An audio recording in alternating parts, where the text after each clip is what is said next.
नमस्कार मित्रांनो, आपले सर्वांचं शेतकरी अपडेट या चॅनलवरती स्वागत आहे। आजच्या या व्हिडिओमध्ये आपण बघणार आहोत महाराष्ट्रातील हवामान अंदाज, हवामानाचा आढावा, संपूर्ण हवामान माहिती। आपण राज्याचे हवामान 24 मे 2026 रोजीचा संपूर्ण हवामानाचा आढावा या व्हिडिओच्या माध्यमातून घेणार आहोत। व्हिडिओला कुठेही स्किप न करता व्हिडिओला शेवटपर्यंत नक्की बघा आणि तुम्ही जर चॅनलवरती नवीन आला असाल तर चॅनलला सबस्क्राईब करून बेल नोटिफिकेशनला ऑनवर सेट करा, जेणेकरून महत्त्वाची आणि उपयुक्त माहिती तुमच्यापर्यंत पोहोचत राहील। मित्रांनो, आता हवामान खात्याने या ठिकाणी आपल्याला महाराष्ट्रातील बऱ्याच जिल्ह्यांमधील कोणत्या भागातील कोणत्या विभागामध्ये कोणत्या जिल्ह्यामध्ये पाऊस पडणार आहे, मुसळधार स्वरूपाचा पाऊस या ठिकाणी 24 मे 2026 रोजीचा आपण या ठिकाणी कोणत्या जिल्ह्यामध्ये पाऊस पडणार आहे या व्हिडिओच्या माध्यमातून जाणून घेणार आहोत। व्हिडिओला शेवटपर्यंत नक्की बघा आणि तुम्ही जर चॅनलवरती नवीन आला असाल तर चॅनलला सबस्क्राईब करून बेल नोटिफिकेशनला ऑनवर सेट करा। आता मित्रांनो, आपण बघू शकतात की पश्चिम महाराष्ट्रामध्ये पश्चिम किनारपट्टीलगत अरबी समुद्रामध्ये बाष्पयुक्त वाऱ्यांचा वेग वाढलेला असून या ठिकाणच्या भागामध्ये परिसरामध्ये पश्चिम किनारपट्टीवर हवामानाचा वेग या ठिकाणी वादळी वाऱ्यासह मुसळधार स्वरूपाचा पाऊस या ठिकाणी आपल्याला दुपारनंतर म्हणजेच की संध्याकाळच्या वेळेस आपल्याला बघायला मिळू शकतो।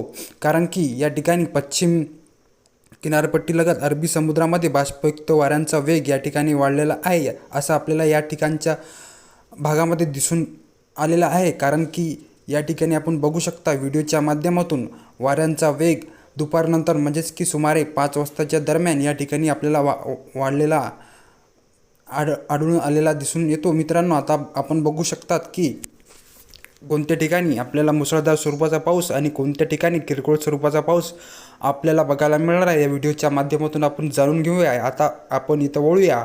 या ठिकाणी आपण बघू शकतात की पश्चिम महाराष्ट्रामध्ये उत्तर पश्चिम महाराष्ट्राचा उत्तरेकडला भाग म्हणजेच की नाशिक, नंदुरबार, मालेगाव, अकोले, मुंबई, बोईसर या ठिकाणच्या भागामध्ये दुपारनंतर म्हणजेच की 5 वाजताच्या सुमारास आपल्याला हवामान खात्याने मुसळधार स्वरूपाचा पाऊस या ठिकाणी आपल्याला बघायला मिळणार आहे आणि वादळांचा कडकडाट आणि वादळी वाऱ्यांचा या ठिकाणी आपल्याला वेग या बघायला मिळणार आहे आणि मुसळधार स्वरूपाचा पाऊस या ठिकाणी आपल्याला दुपारनंतर म्हणजेच की सुमारे 5 वाजताच्या दरम्यान आपल्याला बघायला मिळू शकतो। आता तसंच की आपण मुंबईनंतर या ठिकाणी आपण बघू शकतात की मुंबईहून पूर्वेकडे सरकला म्हणजेच की पुणे झालं, दौंड, बारामती, सातारा, त्या ठिकाणी दक्षिणेकडे आपण वळलो की दापोली, सातारा या ठिकाणच्या भागामध्ये सुद्धा दुपारनंतर म्हणजेच की सुमारे 5 वाजताच्या दरम्यान या ठिकाणी आपल्याला मुसळधार स्वरूपाचा पाऊस वादळी वाऱ्यासह आपल्याला बघायला मिळू शकतो। आता या ठिकाणी आपण अजून दक्षिणेकडे वळलो की रत्नागिरी झाला, कोल्हापूर या ठिकाणी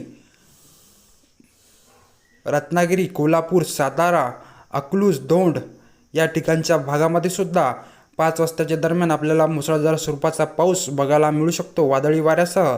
कारण की अरबी समुद्रामध्ये पश्चिम किनारपट्टीवर या ठिकाणी बाष्पयुक्त वाऱ्यांचा वेग या ठिकाणी आपल्याला वाढलेला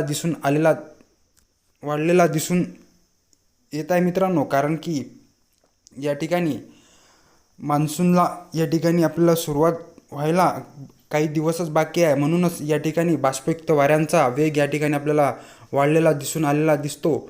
आता त्यानंतर आपण बघूया की कोल्हापूर झालं, कोल्हापूरनंतर या ठिकाणी आपण बघू शकतात की सांगली, विटा, वडूज, कराड या ठिकाणच्या भागामध्ये सुद्धा दुपारनंतर म्हणजेच की 5 वाजताच्या सुमारास आपल्याला वादळी वाऱ्यासह मुसळधार स्वरूपाचा पाऊस आपल्याला बघायला मिळू शकतो।